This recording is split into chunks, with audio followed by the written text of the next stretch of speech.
For 10 years, I've had nightmares of that night.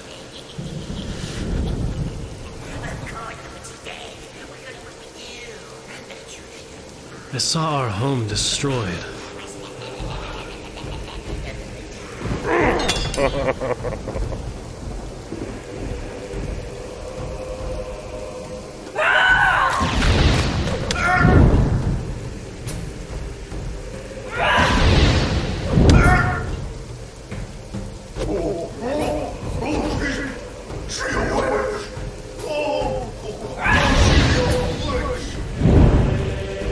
I watched the closest woman I had to a mother die. This is fine work. Why have you done this? You killed my son.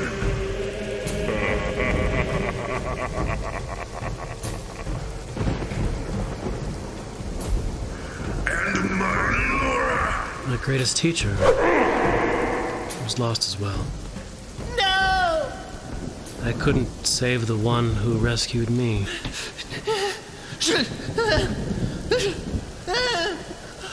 My honor is my life.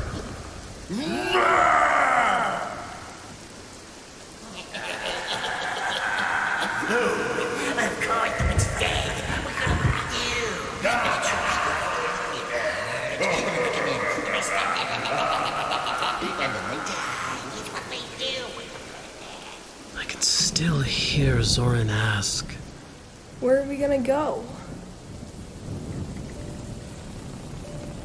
Dawn of Dragons, Season 1, Episode 1.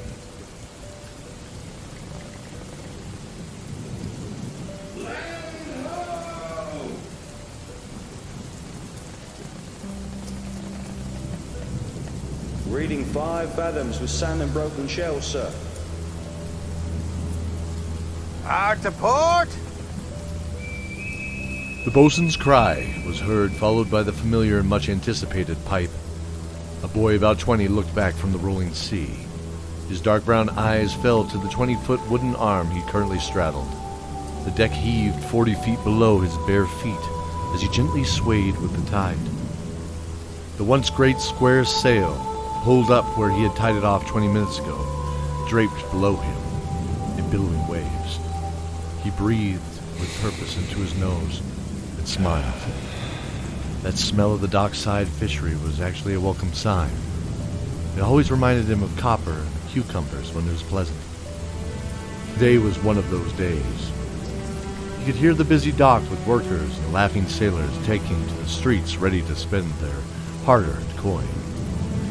He felt the soft brown beard around his chin.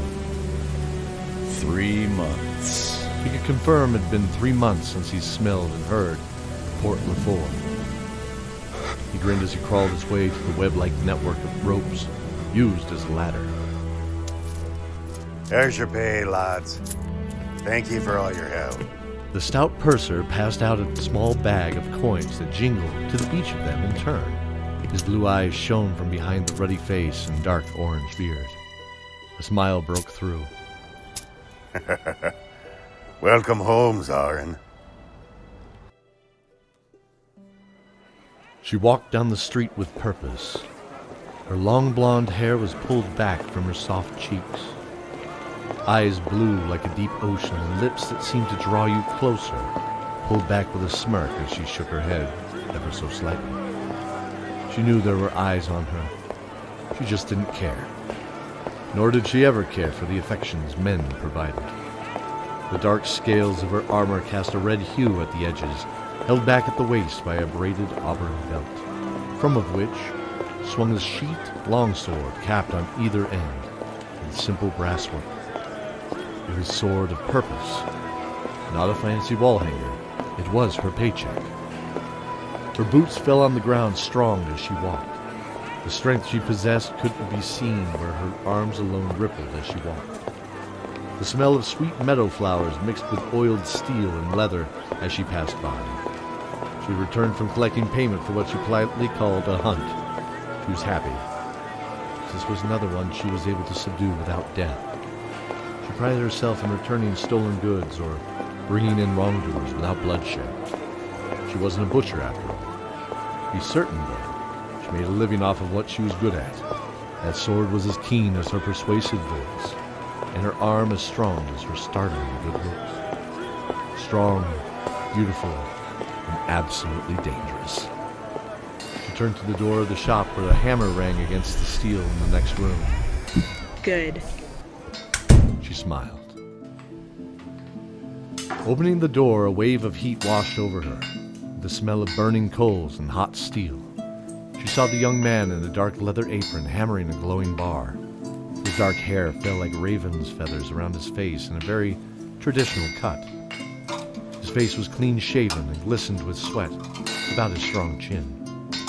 She smiled at her chosen brother. Benedict! He looked up and smiled gently. He put the bar back in the glowing fire and walked to her with a grin. Sophie, He threw his arms around her. when did you get back?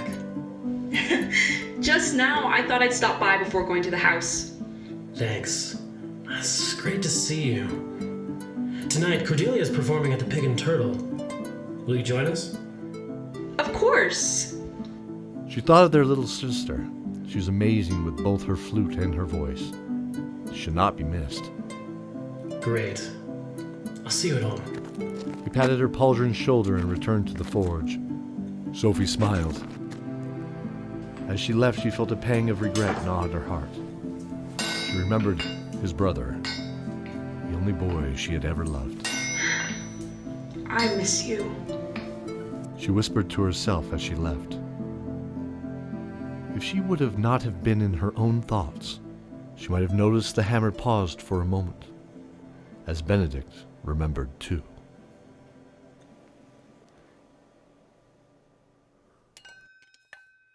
Four cups of flour to 1 cup of sugar, sprinkle of rose water and cinnamon.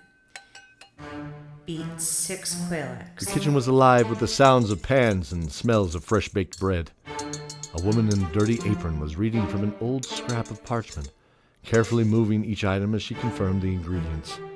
She paused and pulled her long red hair back from her face, revealing her slender jaw, high cheekbones, and her pointed ears. There was a decorated lacy cuff of purest silver around her left ear. It was shaped like a horse's head from the intricate twisting of the knotwork. Sitting across the oaken countertop sat her younger friend. Long black hair stood in contrast to her white blouse and corset. She was lost in thought as she commanded a small flame to dance over her knuckles. The heat wasn't enough to harm, it was just... Cordelia! ELLOVEVE barked, jarring the young girl from her concentration, causing the flame to vanish. What? ELLOVEVE chuckled. Are you gonna help me or what? It's for your employer after all. Cordelia laughed. I'm sorry. I was just thinking. Cordelia was embarrassed. She wasn't quite sure how to respond. She hesitated, but ELLOVEVE could read through her. About what? Come, you can tell me. It's just, tonight is the first time playing this new song. And it's great you and everyone else will be there, but She paused and summoned some strength from deep within. I wish Father and Mother were here. ELLOVEVE smiled. Oh, Cordelia. She wiped her hands on a cloth and walked to her, wrapping her arms around the young girl. I do too, kiddo. I do too. They both sighed and returned to the kitchen. Cordelia picked up the mixing bowl and spoon as she began adding the ingredients. She smiled suddenly. I'm not sure why AVAR likes these cookies so much. She chuckled. I think they're a little too fancy for a dockside tavern. ELLOVEVE looked at her with a smirk. Well, even a dockside tavern is entitled to a little luxury now and then, I think. She laughed, thinking of the jovial little man. He was shorter than most, at about 5 foot even. Known for bold silks with gold and bronze accessories, the owner of the Pig and Turtle Inn was a kind and fair man. He wasn't a pushover, though, as ELLOVEVE had seen him leap up onto a table in order to dress down a drunken Minotaur sailor who was being aggressively rude with one of the barmaids. Avar loved the ladies that worked for him. His true vice was sensual luxuries like soft silks, bold perfumes, gentle music, and delicate pastries. Some would whisper he was actually a half-dwarf, given his stature and love for the finer things. The door burst open and in walked ZORIN. His deep purple tunic had been fastened over his white deck shirt, carrying his canvas bag of belongings over one shoulder with a small ivory statuette in the other hand. Yay! Cordelia dropped the spoon into a bowl and ran to him, wrapping him up in a big hug. He chuckled. Whoa there, kiddo. I missed you too. Oh, look. I made this as we made the journey to the Southlands. One of the mates had a piece of narwhal's horn. I beat him in a game of dice for it. He smiled proudly, but after seeing the look of disapproval on ELLOVEVE's face, quickly continued. So, anyways, I was running the rigging, and really the journey was very calm this time. There were many hours that I had us sitting on the yard arm or on the larboard side, and we had a couple of benches set into the deck. I'd sit there and I'd whittle on this little guy. He proudly turned the small white dragon over in his hand. The head was pulled back to where its chin laid against its bowed throat, forming a strong S shape. Its lips were pulled back, showing rows of sharp teeth, and the hands and feet were one piece together, with the tail coiled in the original horn shape to form the base upon which it sat when he placed it on the counter. No matter the fact that ZORIN thought it was crude in some areas, Cordelia was entranced. Oh, I love it. She said as she crouched eye level, matching its own gaze. Good, He smiled. because it's yours. She threw her arms around him. ZORIN, thank you. Of course. ZORIN said, chuckling, turning to ELLOVEVE. And something for... ELLOVEVE snickered. You know How you hate gifts. Yes, I know. Quickly recognizing how she hated to be interrupted as well, ZORIN reached into his belt and pulled out the pouch of his earnings, a shameful, apologetic smile across his worried face. ELLOVEVE laughed as she brushed his hand, holding the gold aside, giving him a big hug. Welcome home, you dirty pirate. And they all laughed at the cheery reunion. A few hours later, ELLOVEVE was finishing packing the small lady's fingers-styled cookies on a shiny silver baking pan she had placed a lace napkin on to make it look more, well, special. They couldn't afford fineries, after all. BENEDICT, ZORIN, and SOPHIE were all getting caught up. SOPHIE had returned with a nice bit of money, enough to probably bring in a roast for the week. ZORIN had paid the rent up to date, and BENEDICT had brought in some fresh apples and dried smoked fish from the dock on his way home. Cordelia was absent as she had left to go discuss with AVAR the night's event he had planned and how her music would make... This will be a night to remember. Yes, indeed. A night to remember. She chuckled.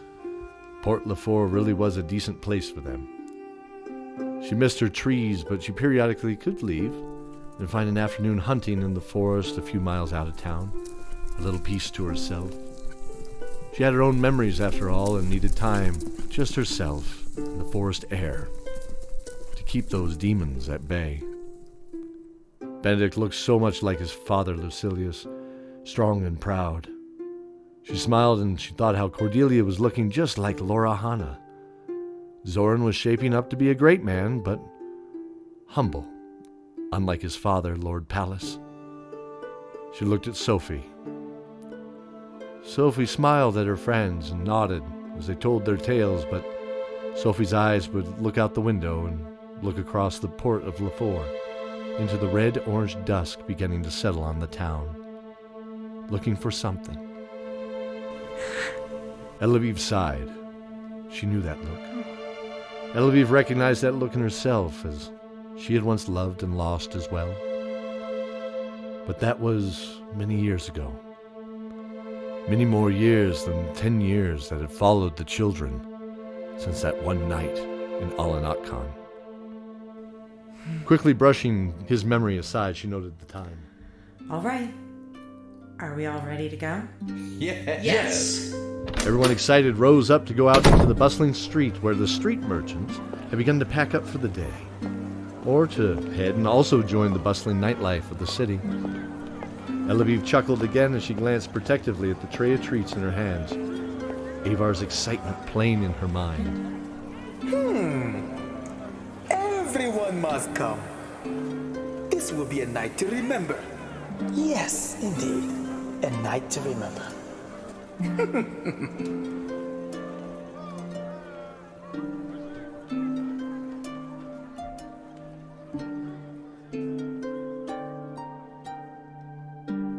Thank you for joining us for Dawn of Dragons. Follow us at dicetowertheater.podbean.com or Dice Tower Theater at Twitter, Instagram, Facebook, or WordPress. You can help support and keep this project free at kofi.com/Dicetowertheater or by simply sharing us with a friend. Stay with us as we continue the story, coming soon.